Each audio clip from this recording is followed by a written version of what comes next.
auf einen Melange mit dem Process Wizard.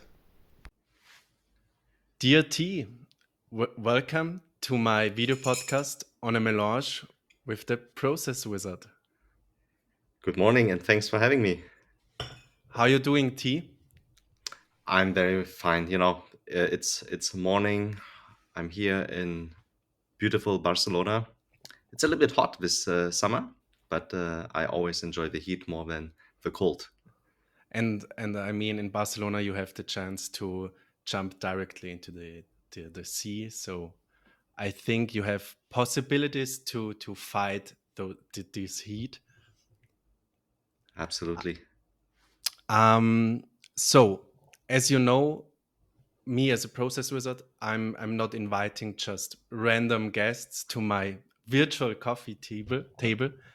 That's why I would like to know from your side if you can remember how we have met, how it comes that you got an invitation from the process wizard himself.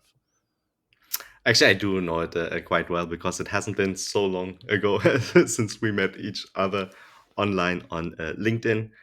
And I actually contacted you based on a post of Nico Bitzer of Bots and People, when congratulations, he announced that you are going to be one of the coaches. I've been working with Nico for quite some time, just when he started out. I'm also from Berlin.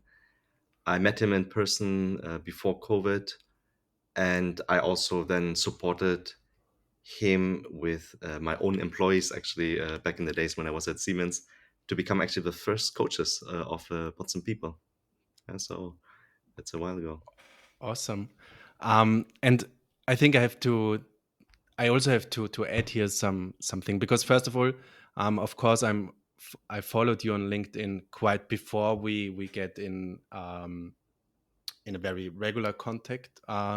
Actually, because I really love your podcast, um, Tea with Thai. Tea with tea. Tea with tea. Is it tea with tea? Um, yeah, perfect. And I really like your, how to say it. I like your mastery, how you try to explore topics in the area of business process management as well as process automation, because you always get very interesting connections, and that so these are connections where you have to start really thinking about it, and I also believe it fits quite well to my video podcast, and to be honest, I really was very happy to to to have been contacted by you, and I'm really looking forward to today's coffee table, to today's coffee discussion, because I have prepared actually quite a lot, quite interesting topics. So you really can looking forward. Besides that, I'm the process wizard. So I would like to know with whom the process wizard is drinking coffee today. So what your acronym is actually. I've honestly thought quite deeply about it. I hit a wall quite often because I didn't want to make it too, let's say, playful for the sake of being kind of cutesy. Okay. So I went back into thinking of video games and things I also have passion for, Greek mythology. And I have to remember exactly the same question. How would you describe yourself? And was one of these management courses back in the time when I was in Siemens. And the easiest picture everyone was more or less doing was like, oh, I'm building bridges. I'm the bridge builder. And then the executive coach came to me and says, oh, T, I know you already. And that's BS. You're not a bridge builder, because in the bridges, also the idiots come over. So bridges goes both ways. You have a gatekeeper. So he called me literally, I'm Charon. Karen, he is the ferryman on the river Styx. So he brings the people to the other side, and seldomly also from the afterlife back to the world of the living. And I thought that picture is actually quite nice, because if you are, by the way, those people are called psychopoms. Yeah. So basically, in different religions and um, different myths, mythology, they are the people who can live in all worlds, but they are not at home in either. And I think that is a really nice picture, because I have seen the ultra depths of hell being in a huge, complex process world. But at the same time, I have to be positive and look towards the future, and where there are decadent orgies and parties of generative AI and Industry 7.0. And I understand both worlds, but I'm neither part of them. And I think that's basically how I would describe myself. Quite long intro. Charon, the ferryman of River Styx. So that's really awesome, and I have to add some points to it. So first of all, I would say Sharon, the ferryman of the river, I don't know, BPM, stuff like this, because so, and in very general, so BPM is your kind of expertise, and we really have to say BPM in a very broad sense, because you have knowledge and expertise in so many subtopics of BPM actually, and that's also why I would say. So I'm fully with you. The only thing where I would say it's a little bit, so I'm seeing it different. You are so you're home, or you are part of every world, kind of. So I would not say you have seen everything, but you're not part of every world. I would say you have seen everything, and you are part of everything, because you just have knowledge about it, expertise about it, and you kind of know how to do it. Do you know what I mean? Yes, I like this picture, of course, better. It's more optimistic. But I think, and you can see, I always have this fable about, language and the specifics and the etymology, the connotations. And I believe that sometimes you think that we are all part of the same, but at the same time, we also need to be able to really differentiate what does it mean to be individualistic, to be singular, to be lonely, to be alone. And I think those things are very distinct. And often I also don't even want to say that I'm quite knowledgeable in BPM, because I don't even cannot imagine of anyone living not being in BPM. So I would actually say everyone is in BPM and very knowledgeable about BPM, but maybe they have a different kind of awareness or reflection towards BPM, because everything is sooner or later something business, something process, and the interaction between things, meaning the management of it, right? So people ask me, how long have I been in BPM? I says, well, since I was born. I guess you meant how long I've been doing it as part of my profession. And then I could say, well, when I started my career, or when I put in, or when I clicked the button on LinkedIn, oh, I also have that, which is stupid, right? I mean, I love it. You click on it, and then someone says, oh, T is knowledgeable in BPM, posted 17 hours ago. I mean, I think it's funny. Yeah, totally. And so I'm yeah, so actually I'm fully with you. And I really like your how you're thinking about it, how you see it. And to be very honest, because you said you you say it kind of, you would not see yourself as expert or as totally knowledgeable in BPM, because there are a lot of other perspectives, a lot of people who have different views on it. But and now we're really getting philosophical, because when we think about René Descartes, who Right. has said, I know that I'm knowing nothing. There's a Um, Plato. You mean, Plato, sorry, yes. I sorry, think so therefore I Plato. am. Yeah. Um, and isn't that isn't exactly this knowledge, this You know, a this little too much. enlightenment, isn't this exactly the first step to be an expert of this area? So when you recognize for yourself that you do not know anything, isn't this exactly one of the prerequisites to be one of the experts in this topic? Do you know what I mean? Yes, I think you're really hitting a point there, and I just looked it up. It was Socrates, so we both were wrong. So But I think it's a very, very interesting what we just with one statement brought up three philosophers.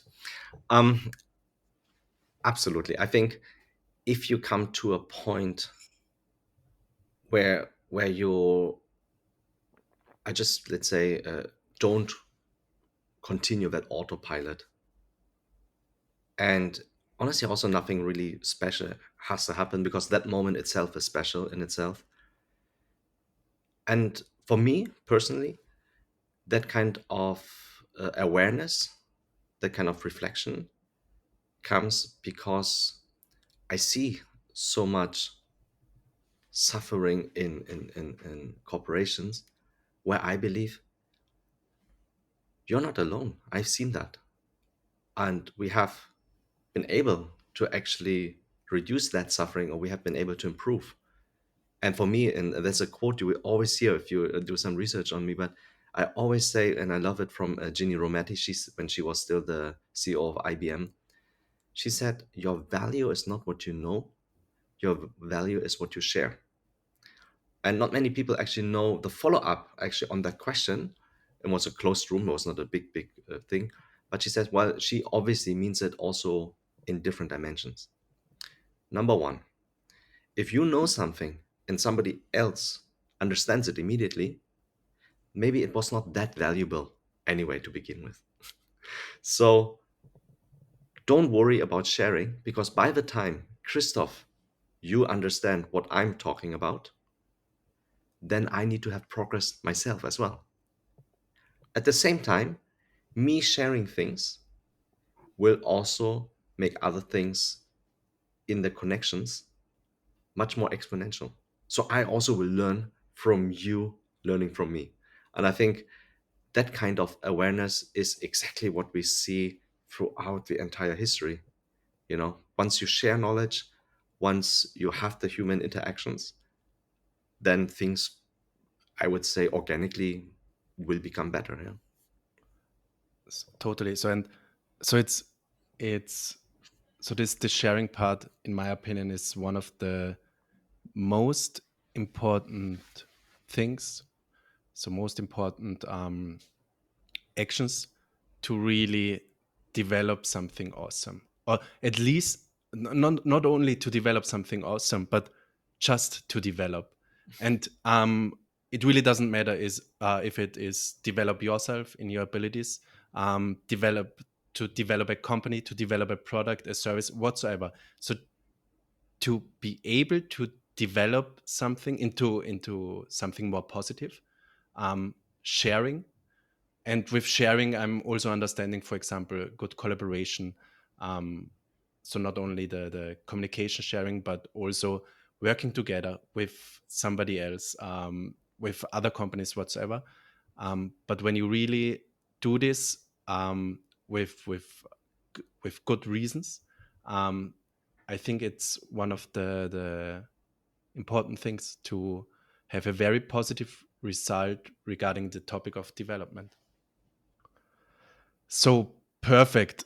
T, I have to admit, this was one of the longest intros of all my episodes, but awesome. So I really like it. We're still in the intro phase and already have covered so many philosophical topics.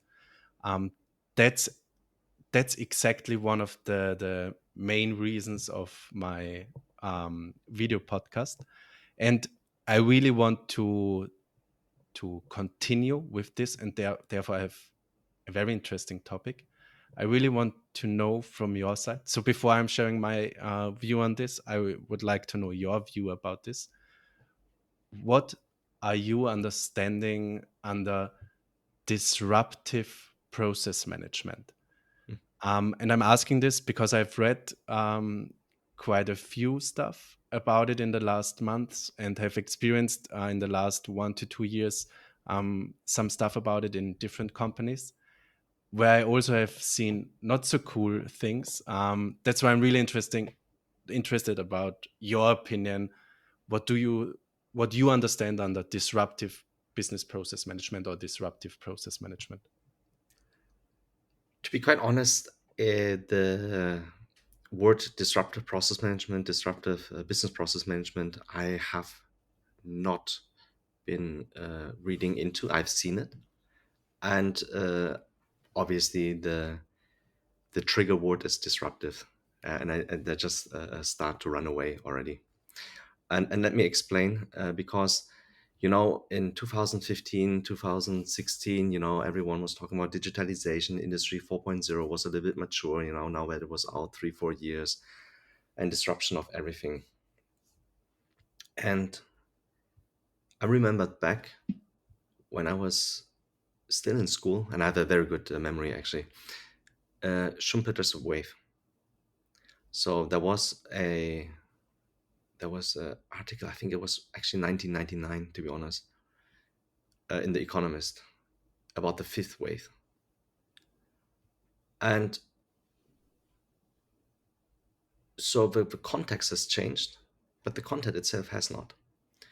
And one of the things which I have come to terms or with peace is the how do you look at disruption? Are you talking about, wow, we are now in a time, generations to come will talk about that time that was disruptive? Or are you saying it disrupts my today? Meaning, are you looking backwards? Oh, that was a disruptive time. Or are you looking forwards? Oh, this is disrupting my life as I know it. But isn't it the same for everyone? If I ask my father, and he grew up in the 60s, man, I would have loved to grow up in the 60s, free love, rock and roll, and all of these things. Yeah, best music to me. I still listen to 60s and 70s music. So I think the people who talk a lot about disruption are the ones who are the least disruptive. The people who talk most about AI are the ones who have the most natural stupidity, exactly the antonym. Not artificial, it's natural, it's not intelligent, it's stupid. Because the people who are really knowledgeable about it, they would just do it. And they have a good mix of being centripetal, out on the edge, and they are centrifugal, going towards the center. They have to be both at the same time. I can nerd out with you on very, very complex technological topics, but at the same time, I can also bring it down and abstract to a level everyone needs to understand. I'm coming back to the word expert because just to plug one of my past episodes, do you know by any chance the etymology of the word expert? What is an expert? Not obviously it's not the same sense as it is today, but do you know what is the etymology of expert? So it's now a little bit embarrassing for me because actually I had in school Latin. Yeah. So for example, I know at least that ex usually means out or Out from. excluded out from, exactly. Pert. Ooh. So you have to enlighten me because No worries at all. I don't know it. Yeah, so it's experere, expereri, and it just means to try. So the expert is not good at anything. The expert is just the person who tried the most. And like Thomas Edison said, I have not invented the light bulb. I just invented 10,000 ways how it does not work. And that is exactly because I did a trilogy on that, amateur, professional, and expert. Did you know that I'm a professional painter? I paint horrible. But if I want to earn my money with that and nobody buys it, I'm still a professional. If I say I'm an amateur, I tell you who was really one of the most famous amateurs is Darwin. He did not study that. He just loved it. So yes, Just amateur loved comes it. from amare. He loved it, Exactly. Amateur comes from amare. So it's stuff you just love to do. right? He just loved. So this is something what we need to understand. the disruptive business process management that might come from someone who just worked in HR or in finance, handling customer complaints, doing personnel requisitions, whatever. It does not have to become coming from the gurus who have a lot of doctors, PhDs, and what have you not. I think that is really important part. And I do understand that if I say 2 plus 2 is 4, I say, oh, T, come on, not again, obvious. But I can tell you, if Elon Musk tweets 2 plus 2 is 4, 50,000 likes, millions of reach, right? It didn't change anything to it. And I know that you are also a father of girls. Would you ever get jealous if your girls are better than you when you were young? Of course not. So, exactly in the same way, I would never get jealous if I can share things to an intern and that intern knows it better than me. I would be proud. Of course, I would still want some appreciation or something like that, but I don't worry about that person becoming my boss in 3 years just because she, hopefully she, is so much more knowledgeable and so many other things. And I think this is what we really need to be very aware of. And I was tangent, but I come back to the word of disruptive business process management. There is nothing disruptive in changing things because changing things is just a part of human life. I think the question is what is the speed of change and what is the impact we can actually achieve in shorter amount of time. But the act of it itself is is normal.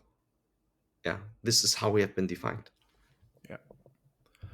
Um, I I really liked your description and explanation.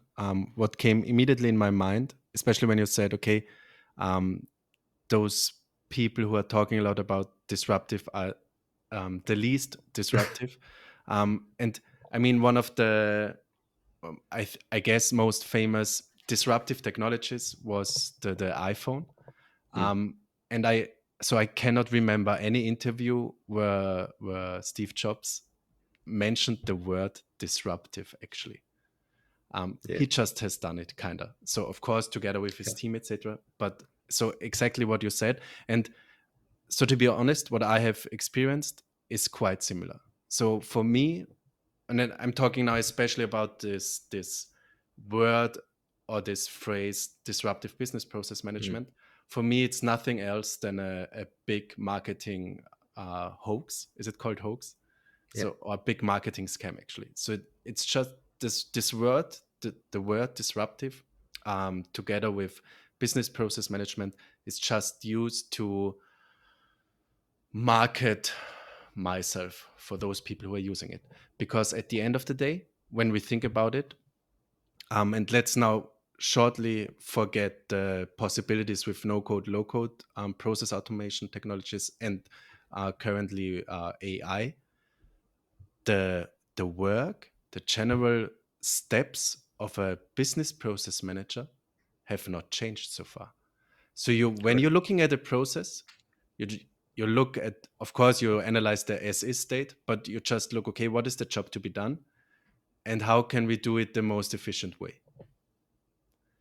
And of course, stuff like the cool no code, low code process automation tools, of course, the AI as a kind of assistant, um, they helped a lot. They made probably this entire project phase of business process manager faster or more efficient.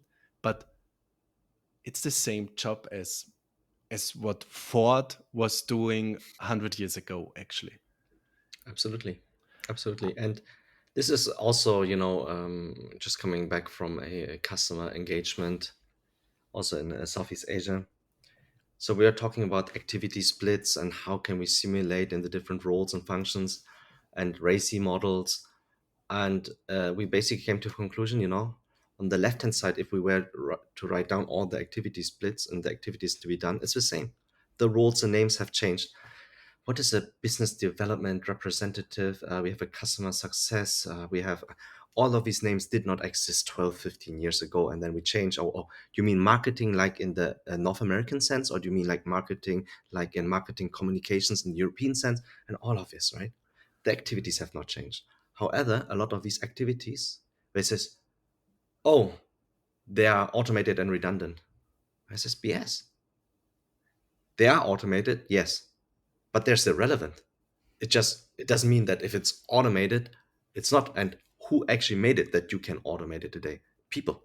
So that's the thing. Yeah. So really, activities have not changed, and that's why when in Siemens, when we changed from the functional view of you have finance, you have sales, and you have all of these, to really more to the order to cash, offer to order, more the end to end. It's true. Today we have 7 departments working on that end to end process. Maybe in the future we just call it 3 different departments. I don't know. I don't know the language of it. But again, the activities are going to be the same. Yeah. And I think what is interesting is if you just a little anecdote about also being a father and growing up with technology from a young age myself, but also how to deal technology with my daughter. So my daughter, she got an iPad when she was 2. And I remember when she was always touching on my laptop, and it wasn't a touchscreen laptop, but for her, user interface is touch. And then she really freaked out to see a mouse, and she thought, how cool is that? Because her first interface was the touch. Yeah, that's technology for her. I asked her, what is technology? And she told me iPhone, iPad, and this and that. And I then noticed, what about a hammer? What about a pencil? And she says, no. And then I explained to her, no, it's actually technology, because the day the pencil was invented, the day before, it was not there. And she agreed. And then we actually understood, in her sense, technology meant where there is an electric current through. If there's no electric current, then she did not perceive it as technology. Yeah, and it's very interesting, like she was 4 or 5 at that time, right? So I think it's very interesting that we also must understand, and I'm repeating myself also from other podcasts, but I think it's so important to repeat that message, is that there is no such thing as human versus technology, because technology is a proof of our humanity. Some people do paintings, some people do sculptures, and some people invent things to make our lives better, aka technology.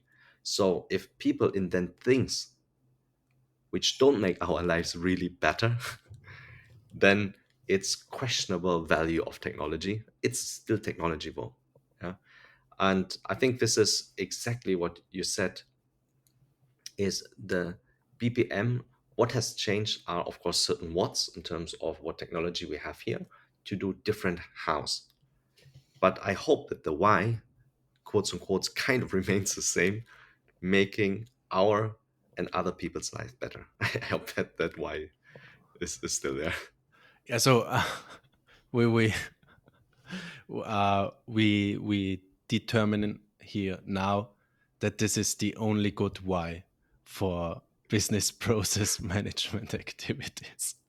So we want to make life of the people who are working in the process better. The only reasonable why. And so to be honest, so just to thinking further here, imagine a world where everyone, so where the team leads, the management in a company, making sure that their people have the best working life ever. So they're making sure that also the processes are really lean and tailored, also kind of tailored to the needs of the people who are working in the processes. So we can be pretty sure that those people are much more productive because they love what they're doing. So, and when the people are really productive, really love what they're doing, so it is not far away to think, okay, this really leads to satisfied customer, because customer are feeling when the people in a company just love what they do. Do you know what I mean? Absolutely. So Absolutely. Yeah. you do not have to think about, oh, how can we cut costs? How can we make the product better? How can we satisfy our customers more?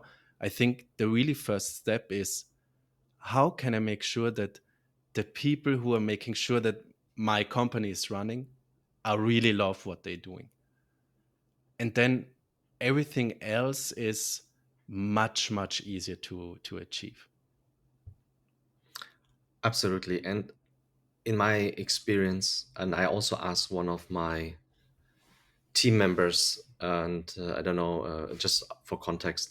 So when I became the global process owner in Siemens Digital Industries in 2016, I think it was, I did a reset on the entire team. I had a lot of people in my team. I said, all out, everyone out. And I reset, and then I basically hired two young colleagues who have been doing order processing all their life. No IT background, no nothing, right? And yeah, and they even made a video about all of this project. We conquered the world, nice technologies here and there. But what I have really found is, yes, there are masochistic people, but no person loves a bad process. And no person wants a bad process for someone else if they know how to solve it. And I think it is so important. And I ask them also, what is your motivation of doing this crazy work with me? Because we were really literally crazy, right? And they said, I just don't want other people to feel the same pain as I did. And I would be so happy when there are entitled people saying, oh, and then just do this and it's automated and that's all fine because master data synchronization and this and this. That's a different problem to have when people are getting too entitled. But that would be fun for us to actually see that people do not have to manually do this. They do not have to synchronize. They don't have to check stupid work which does not create any value. Yeah, and I think that's an observation I have made. And by the way, I was also wrong, which the two have proven to me. I always thought, can a gardener become a Python developer? I was questionable about that. I thought no. But I was proven wrong because also two order processors with zero IT background. One actually was doing a lot of really cool things with workflow automation. The other one was then going into RPA. And what I have noticed though is that the super key principle experts in BPM, they would ever never actually have the empathy to go down and really press VA01 and understand what it means to create a sales order in SAP. And that is basically the problem. So often what I do see is people hide behind the EPCs and the BPMN 2.0 and on all of these things, but just go down to the level. You do RACI, you do swim lanes, talk to that person. What does it actually mean to go into that screen and do always a stupid click because someone else is not keeping master data up? I don't know. And because I'm looking at my coffee and he gets a little bit cold, we really can close a kind of cycle here, which is very interesting, because I really have the feeling it relates much to the point you mentioned before with this thing of sharing. Also, not only sharing to develop something together, but sharing to get people be developed, so to make people better. And I'm also here 100% with you. So when I'm sharing stuff with people who becoming better and even better than me, it really doesn't matter for me because I kind of know I helped them, and I'm really lucky for them when they found their passion, when they found their vocation, kind of, and becoming better in their field of expertise, in their field of amateur things. So when they really find their vocational love, it's totally fine for me. And I think that's really one very important thing, how to look at businesses, jobs, development, business development. Do you know what I mean? Absolutely. And in German, we say to make ein Beruf zur Berufung. Yeah, I Exactly. guess it would be like in English, it would be make a job a calling. A calling. And So yeah, I looked it up some years ago. I think it's vocation. it's a vocation. Yeah. Vocation. Yes. I say very nice because vocation also comes from voce, from a voice. Huh?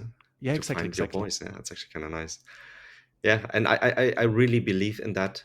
And then, of course, in the context, we can't be thinking of it too much into a tunnel.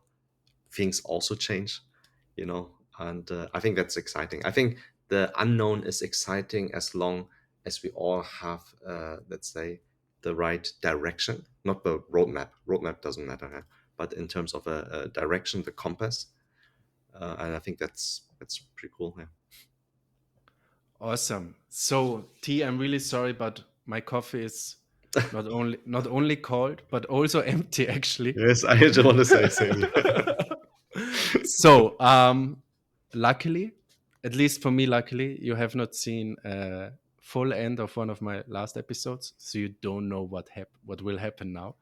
But one of my life mottos or life credos, to stay in the Latin Yeah. thing, is really that life is not only about taking, but it's also a lot about giving.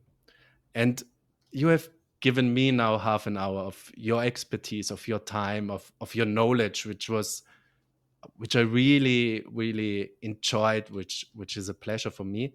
That's why I also have a gift for you. And you even can decide which one it Right. will be. So right hand, left hand. Right hand. So this one. Right. So I'm curious now. Oh, so what you will get from me, and that's really interesting because we have to coordinate stuff here.